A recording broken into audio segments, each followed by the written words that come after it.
नमस्कार। हम लोगों का लास्ट टॉपिक जो चल रहा था कार्बोहाइड्रेट न्यूट्रिशन चैप्टर में था और इसमें कार्बोहाइड्रेट की एक क्लास हो चुकी थी आपकी और ये उसी की सेकंड क्लास है। शायद आज इस क्लास में ख़त्म हो जाए और इसके बाद हम लोग अगले टॉपिक में प्रोटीन को पढ़ेंगे। तो अभी इसको पहले ख़त्म करते हैं आज। तो जिसने भी पहली क्लास ना देखी वो इससे पहले जाकर प्लेलिस्ट में जाके पहली क्लास को सर्च करे और देख सकता है उसको वहाँ से, ठीक है। तो इसमें क्या चल रहा था, लास्ट में ग्लूकोज था। मैंने कार्बोहाइड्रेट के टाइप लिखवा दिए थे कि कार्बोहाइड्रेट को 3 भाग में डिवाइड करते हैं, मोनोसैकेराइड, डाइलोसैकेराइड और पॉलीसैकेराइड, ठीक है। और मैंने ये भी बता दिया था कि मोनोसैकेराइड में कौन कौन आता है, ग्लूकोज, फ्रक्टोज और गैलेक्टोज। और डाइलोसैकेराइड में कौन कौन आता है, माल्टोज, सुक्रोज, लैक्टोज। और थर्ड मैंने आपको बताया था कि पॉलीसैकेराइड में आता है स्टार्च और सेल्यूलोज, ठीक है। उसके आगे हम लोग देखते हैं कि देखिए एक चीज लिखी हुई है कि सबसे मीठे कार्बोहाइड्रेट कौन से होते हैं। सबसे मीठे कार्बोहाइड्रेट होते हैं फ्रक्टोज। फ्रक्टोज किस में पाए जाते हैं आपके, ये गन्ने में पाए जाते हैं, चीनी में पाए जाते हैं और फल में पाए जाते हैं, ठीक है। गन्ने में, चीनी में और फल में। सेकेंड आपका जो मोनोसेक्राइड में आपका आता है, ये आपका ग्लूकोज तो मैं बता ही चुका था, फ्रक्टोज का ये हो गया। और गैलेक्टोज, गैलेक्टोज जो होता है ये किस में होता है, ये फलों के जूस में होता है, ठीक है। गैलेक्टोज आपका फलों के जूस में होता है। तो आप लोग इसको पूरा लिख लीजिए। इसके बाद अगला है कि डाइलोसैकेराइड, इसमें आपके 3 कार्बोहाइड्रेट कौन कौन से आते हैं, माल्टोज आता है, सुक्रोज आता है और लैक्टोज आता है। तो मैंने आपको ये चीजें पहले सारे टाइप तो लिखवाई दिए हैं। इसमें अब आपको मैं ये बताता हूँ कि माल्टोज जैसे हो गया, माल्टोज क्या होता है, ये तीनों जो होते हैं ये डाई की श्रेणी में रखे जाते हैं। डाइलोसैकेराइड इसके आगे लिखा हुआ, ये तीनों माल्टोज, सुक्रोज, लैक्टोज, ये तीनों डाई की श्रेणी में रखे जाते हैं, ठीक है। जैसे डाई में क्यों, जैसे माल्टोज जो होता है आपका, इसमें 2 यूनिट का ग्लूकोज होता है, 2 यूनिट ग्लूकोज होता है। सुक्रोज में क्या होता है, एक ग्लूकोज होता है, एक फ्रक्टोज होता है। और लैक्टोज में क्या होता है, एक ग्लूकोज होता है, एक गैलेक्टोज होता है, ठीक है। ये तीनों चीजें होती है इसमें। अब जैसे आपका माल्टोज हो गया, माल्टोज आपका किस में पाया जाता है, ड्राई फ्रूट में पाया जाता है। एग्जाम्पल क्या है, अखरोट, काजू, बादाम, ठीक है। इसके बाद आपका जो लैक्टोज होता है ये दूध से मिलता है हमें। किससे मिलता है, दूध से। अब जैसे सुक्रोज आपका हो गया, ठीक है। सुक्रोज को जैसे आपका डाइजेशन होगा, सुक्रोज का डाइजेशन होगा तब ये किसमें, ग्लूकोज और फ्रक्टोज प्राप्त होगा। जब सुक्रोज का हम डाइजेशन करेंगे तो हमें क्या चीजें प्राप्त होगी, मैंने आपको बताया कि ग्लूकोज, सुक्रोज में क्या क्या होता है, एक ग्लूकोज होता है, एक फ्रक्टोज होता है। तो सुक्रोज का डाइजेशन होने पर हमें एक ग्लूकोज और एक फ्रक्टोज प्राप्त होगा, क्योंकि इन्हीं दोनों ने फ्रक्टोज को मिलकर बनाया है। एक ग्लूकोज और एक फ्रक्टोज ने मिलकर सुक्रोज को बनाया है। तो जब टूटेगा तो इन्हीं दोनों में टूटेगा, ठीक है। अब जैसे लैक्टोज है, लैक्टोज किससे प्राप्त होता है हमें, हमें लैक्टोज दूध से प्राप्त होता है। और जब लैक्टोज का पाचन होता है तो हमारे शरीर में क्या होता है, 2 चीजें प्राप्त होती है। लैक्टोज से क्या होता है, एक ग्लूकोज एक गैलेक्टोज होता है। तो लैक्टोज से ये चीजें प्राप्त होती हैं, ठीक है। इसी के बाद में कुछ और चीजें समझ लीजिए कि जैसे लैक्टिक एसिड जो होता है, क्वेश्चन आ चुका है, लैक्टिक एसिड के मांसपेशियों में जमने के कारण क्या होता है, थकान हो जाती है हमें, ठीक है। लैक्टिक एसिड के मांसपेशियों में जमने के कारण हमें थकान हो जाती है। और जैसे ये लिखा हुआ है मैंने कि लैक्टोमीटर से क्या मापते हैं, दूध की शुद्धता मापते हैं। लैक्टोमीटर दूध की शुद्धता मापने के लिए होता है, ठीक है। अब अगली चीज आ गई आपकी कि सुक्रोज जो होता है ये कहाँ से प्राप्त होता है, तो सुक्रोज आपका कहाँ से प्राप्त होता है, सुक्रोज देख लीजिए, इसमें ग्लूकोज और फ्रक्टोज है, तो इसमें वही सारे जो फ्रक्टोज के सोर्स है वही इसमें सुक्रोज में हो जाएंगे। तो क्या क्या हो जाएगा, फ्रूट्स हो जाएंगे, हनी हो जाएगा, सुगर केन हो जाएगा, मतलब फल, शहद और गन्ना, ठीक है। अब हमारी बॉडी में जो कार्बोहाइड्रेट में सबसे जल्दी हमें एनर्जी कौन देगा, इतने कार्बोहाइड्रेट मैंने लिखवा दिए, इसमें सबसे जल्दी एनर्जी कौन देता है, तो सबसे इंस्टेंट एनर्जी हमें कौन देता है, ग्लूकोज देता है, ठीक है। तभी आप देखिए मार्केट में ग्लूकोज वगैरह के खूब बिकता है मार्केट में, क्योंकि आप जैसे गर्मियों में जब आपको थकान लगती है तो आप उसको पानी में घोल के पी लीजिए, तुरंत इंस्टेंट एनर्जी तुरंत हमारी बॉडी को मिल जाती है, ठीक है। तो अब क्या होता है, सबसे मीठा कार्बोहाइड्रेट कौन सा है, मैंने आपको क्या बताया, सबसे मीठा कार्बोहाइड्रेट होता है फ्रक्टोज। सुक्रोज में क्या होता है, सुक्रोज में ग्लूकोज प्लस फ्रक्टोज दोनों मिल गए तो ये ज्यादा मीठा हो जाता है। सुक्रोज क्या होता है, सुक्रोज में ग्लूकोज भी मिल गया, फ्रक्टोज भी मिल गया, तो ये क्या होता है, ये ज्यादा मीठा हो जाता है। तो हम लोग इसको खाने में यूज करते हैं सुक्रोज को, ठीक है। जब टेबल शुगर हम लोग खाते हैं तो उसमें यूज होता है। फ्रक्टोज को इसलिए ज्यादा मीठा बताया गया है क्वेश्चन में, क्योंकि जब पेपर में पूछा जाता है तो सिंगल यूनिट के आधार पर पूछा जाता है। सुक्रोज में देखिए 2 यूनिट है, एक ग्लूकोज एक फ्रक्टोज है। लेकिन फ्रक्टोज क्या सबसे मीठा क्यों, क्योंकि ये सिंगल यूनिट के आधार पर मैंने बताया आपको, ठीक है। इसके बाद जब हम लोग खाने में इस्तेमाल करते हैं टेबल शुगर का, वो सब क्या होता है, वो सुक्रोज ही होता है, ठीक है। तो अब इसके बाद हम लोग इसके आगे पढ़ेंगे क्या, कि पॉलीसैकेराइड के टाइप जो बाकी रहेंगे तो उसको पढ़ेंगे, ठीक है। इसके बाद हम लोग पढ़ेंगे पॉलीसैकेराइड। तो पॉलीसैकेराइड, हाँ दोस्तों एक चीज और, प्लीज आप लोग चैनल को लाइक करिए, शेयर करिए और सब्सक्राइब करिए। वीडियो को लाइक कर दिया करिए, आगे शेयर भी कर दीजिए लोगों में, इससे ज्यादा से ज्यादा लोगों तक ये फ्री का कोर्स पहुंचे और लोग ज्यादा से ज्यादा लाभ उठा सकें इन चीजों का, ठीक है। तो आगे हम लोग स्टार्ट करते हैं। क्या पढ़ना था, पॉलीसैकेराइड थर्ड वाला। हम लोग क्या क्या पढ़ चुके हैं, कार्बोहाइड्रेट में क्या क्या चीज हम लोगों ने पढ़ी है, मोनोसैकेराइड और डाइसैकेराइड और पॉलीसैकेराइड, ठीक है। पॉलीसैकेराइड में 2 चीजें आती हैं, क्या क्या, स्टार्च आता है और सेल्यूलोज आता है, ठीक है। एक से ज्यादा यूनिट होती है पॉलीसैकेराइड, तभी पॉली लगा हुआ है। तो इसमें क्या क्या आता है, स्टार्च आता है, सेल्यूलोज आता है। तो स्टार्च कहाँ से पाया जाता है, स्टार्च पाया जाता है बाजरा से, आलू से, चावल, इन सब चीजों से स्टार्च पाया जाता है, ठीक है। और ये जो सेल्यूलोज, सेल्यूलोज कहाँ से पाया जाता है, पौधों में पाया जाता है, घास में पाया जाता है, ठीक है। तो देखिए स्टार्च क्या होता है कार्बोहाइड्रेट में, ये एक कार्बोहाइड्रेट ही है। इस सबसे पहले इसी का पाचन होता है मुंह में होता है, ठीक है। हमारे बक्कल कैविटी में, मैंने आपको पहले भी बताया कि बक्कल कैविटी में जो इसका पाचन होता है वो मुंह में होता है। क्योंकि देखिए डाइजेशन क्या होता है, डाइजेशन में जो एंजाइम होते हैं वो भाग लेते हैं, डाइजेशन एंजाइम के जरिए ही होता है। तो हमारे मुंह में क्या होता है, ग्लैंड होती है, ग्लैंड से एंजाइम निकलता है। हमारे ग्लैंड कहाँ कहाँ पर होती हैं, मुंह में होती हैं और पेट में होती हैं। मुंह में कौन सी, बक्कल कैविटी में हमारी ग्लैंड होती है, बक्कल कैविटी में हमारी होती है, ये हमारी कौन सी ग्लैंड होती है, सलाइवरी अमाइलेज निकलता है सलाइवा से, ठीक है। सलाइवा से सलाइवरी अमाइलेज निकलता है।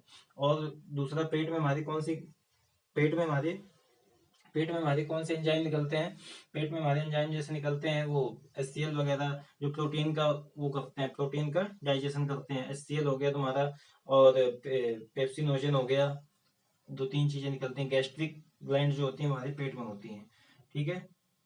और आपके जैसे लीवर से बाइल जूस वगैरह निकलता है, तो इन सब चीजों के उपयोग से ही, और जैसे हमारे स्मॉल इंटेस्टाइन हो गया, उनसे जो एंजाइम निकलते हैं, उनसे ये सब मिलके ही खाने को डाइजेस्ट करते हैं, ठीक है। तो इसके बाद क्या हो गया कि हमारे मुंह में जो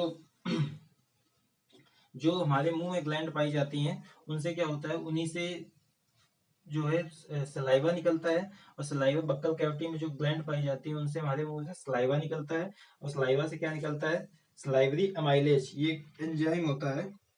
सलाइवरी अमाइलेज ये क्या होता है, ये एंजाइम होता है।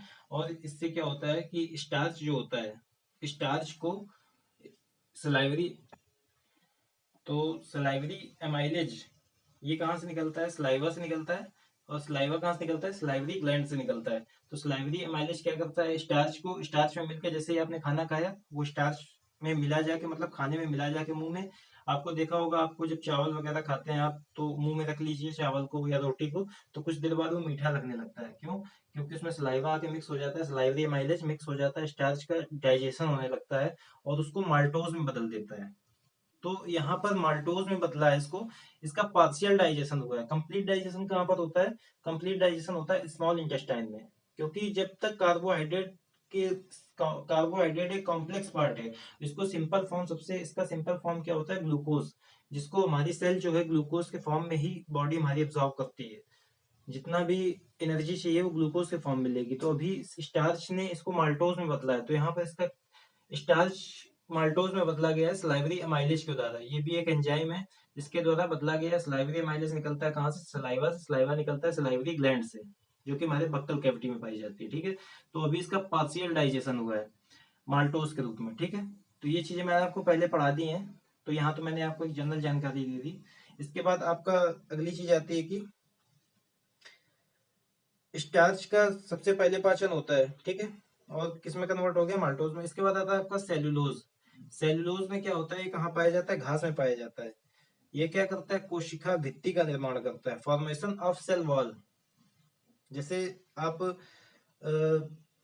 हमारी सेल होती है, ठीक है, पौधों पेड़ पौधों की भी सेल होती है, इनकी सेल पर क्या होता है, एक्स्ट्रा प्रोटेक्शन होता है, ठीक है। जैसे टाइट होती है ऊपर से, हमारी स्किन मुलायम होती है, इनकी सेल पर क्या होता है, एक्स्ट्रा प्रोटेक्शन होता है। वो किसकी वजह से होगा, सेलुलोज की वजह से होता है। उसी को क्या कहा जाता है, सेल वॉल कहा जाता है। ऊपर से ये टाइट होती है, जैसे लकड़ी का बोर्ड आप देख लीजिए, हाथ की स्किन देख लीजिए, दोनों में टाइट कौन है, लकड़ी का एक बोर्ड ले लीजिए और हाथ की स्किन ले लीजिए, इसमें से दोनों में टाइट कौन है, ज्यादा टाइट लकड़ी का बोर्ड है। क्यों, वो कारण क्या है, सेलुलोज के कारण। तो पेड़ पौधे जो कठोर होते हैं वो किसके कारण होते हैं, सेलुलोज के कारण होते हैं, ठीक है।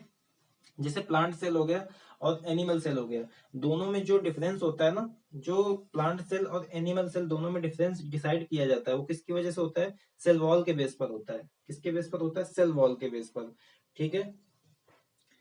सेल वॉल जिसमें पाया जाएगा वो एनिमल नहीं हो सकता, वो क्या होगा, सेल वॉल प्लांट में ही पाया जाता है, ठीक है। तो प्लांट में ही सेल वॉल पाया जाता है। सेल वॉल जैसे प्लांट में हो गया आपका, फंजाई में हो गया, कवक में, और आपका एल्गी में हो गया, इनके अंदर सेल वॉल पाई जाती है। तो इनको क्या होता है, सेल वॉल किसमें किसमें पाई जाती है, प्लांट में, कवक में, एल्गी में। तो इन तीनों को किसमें रखते हैं, ये तीनों थैलोफाइट्स के अंतर्गत ही रखा जाता है। तीनों को थैलोफाइट्स के अंतर्गत ही तीनों को रखा जाता है, सेल वॉल और सेल वॉल किसमें किसमें, प्लांट में, कवक में और एल्गी में, ठीक है। तो इनको किस ग्रुप के अंतर्गत रखा जाता है, थैलोफाइट्स के अंतर्गत। मतलब तीनों को पौधों का ही एक प्रकार माना जाता है, इन तीनों को पौधों का ही एक प्रकार माना जाता है, ठीक है।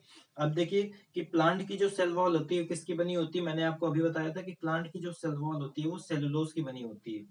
एल्गी की सेल वॉल किसकी बनी होती है, एल्गी की जो सेल वॉल होती है वो हेमी सेलुलोज की बनी होती है।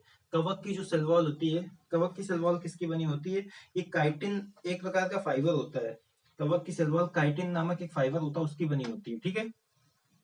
इसके बाद हमें तुरंत एनर्जी कौन देता है, तुरंत एनर्जी ये सब आपको बता चुका हूँ, ग्लूकोज वगैरह देते हैं, ठीक है। ग्लूकोज सबसे इंस्टेंट एनर्जी हमें कौन देता है, ग्लूकोज देता है, ठीक है। सबसे ज्यादा एनर्जी कौन देता है, माल्टोज देता है। सबसे ज्यादा एनर्जी कौन देता है, माल्टोज देता है, ठीक है। तो इसके बाद आपका एक क्वेश्चन लिखा है, ऐसा कार्बोहाइड्रेट जिसे ह्यूमन बॉडी डाइजेस्ट नहीं कर सकती है। ऐसा कार्बोहाइड्रेट जिसे ह्यूमन बॉडी डाइजेस्ट नहीं कर सकती है कौन सा है, सेलुलोज है, ठीक है। ये कुछ क्वेश्चन है जो पेपर में आए हुए हैं। जैसे हमारे वीर्य में जो सीमेन होता है उसमें क्या कौन सा कार्बोहाइड्रेट होता है, इसमें थोड़ी सी मात्रा में फ्रक्टोज पाया जाता है, सीमेन में थोड़ी सी मात्रा में फ्रक्टोज पाया जाता है। जैसे डीएनए होता है, उसमें क्या होता है, डीएनए में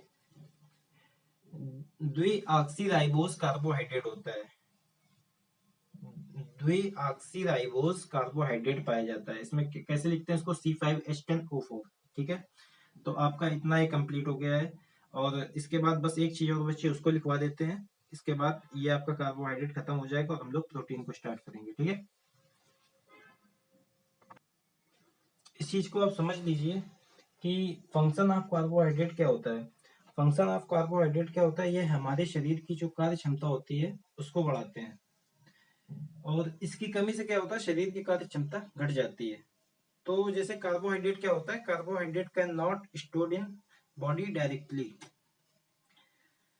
कार्बोहाइड्रेट को बॉडी डायरेक्टली स्टोर नहीं करती है। क्या होता है, ग्लूकोज जो होता है सीधे तौर पर शरीर में संग्रहित नहीं होता है। क्या होता है, इंसुलिन हार्मोन जो होता है, जो हमारे कहाँ से निकलता है, पैंक्रियास से निकलता है। इंसुलिन हार्मोन हमारे पैंक्रियास से निकलता है। तो क्या होता है कि इंसुलिन हार्मोन की उपस्थिति में ये क्या करता है, ग्लूकोज ग्लूकोज को इसको किसमें, ग्लूकोजन में बदल दिया जाता है, ठीक है। ग्लूकोज को ग्लूकोजन में बदल दिया जाता है, और इस प्रोसेस को बोलते क्या है, ग्लाइकोनेसिस बोलते हैं, ग्लाइकोजेनेसिस। जैसे क्या किया, इंसुलिन हार्मोन की उपस्थिति में, इंसुलिन हार्मोन हमारे कहाँ से निकलता है, इंसुलिन हार्मोन हो गया, ग्लूकागॉन हो गया, ये हमारे कहाँ से निकलता है, जो हमारी पैंक्रियाज में उसमें सेल होती है अल्फा, वहां से पैंक्रियाज की जो सेल से निकलता है कौन सा, इंसुलिन और ग्लूकोजन, ठीक है। ये दोनों पैंक्रियाज की जो सेल होती है वहां से निकलता है, अल्फा सेल, बीटा सेल, इन सबसे निकलता है, ठीक है। तो वो क्या करता है, इंसुलिन क्या करता है, इंसुलिन हार्मोन की उपस्थिति में ये क्या किया जाता है, ग्लूकोज को ग्लूकोजन में बदल दिया जाता है, और इस प्रोसेस को क्या बोलते हैं, ग्लाइकोजेनेसिस, ठीक है। जैसे जेनेसिस आया, जेनेसिस का मतलब क्या होता है, फॉर्मेशन, और फॉर्मेशन यहाँ पर किसका होता है, ग्लूकोजन का, ठीक है। तो इस रूप में बॉडी स्टोर करती है, और जब इसको जरूरत होती है तो वह इसको तोड़ के वापस एब्जॉर्ब कर लेती है, सेल को दे देती है, सब जगह ट्रांसफर कर दिया जाता है इसका, ठीक है। तो इसके बाद हम लोग आगे क्या पढ़ेंगे, ये आपका कंप्लीट हो गया है कार्बोहाइड्रेट। ये जितना आपको अच्छा लगा हो तो लाइक कर दीजिए, शेयर कर दीजिए, सब्सक्राइब कर दीजिए। इसके बाद अब हम लोग अगला टॉपिक जो है नेक्स्ट क्लास में क्या पढ़ेंगे, प्रोटीन के बारे में पढ़ेंगे, प्रोटीन का डाइजेशन कैसे होता है, कैसे कैसे प्रोटीन टूटता है, और क्या क्या उसका काम होता है, फंक्शन क्या क्या होता है, ठीक है। तो अगर आपको ये लेक्चर अच्छा लगा हो तो प्लीज इसको लाइक कर दीजिए, शेयर कर दीजिए और सब्सक्राइब कर दीजिए। धन्यवाद।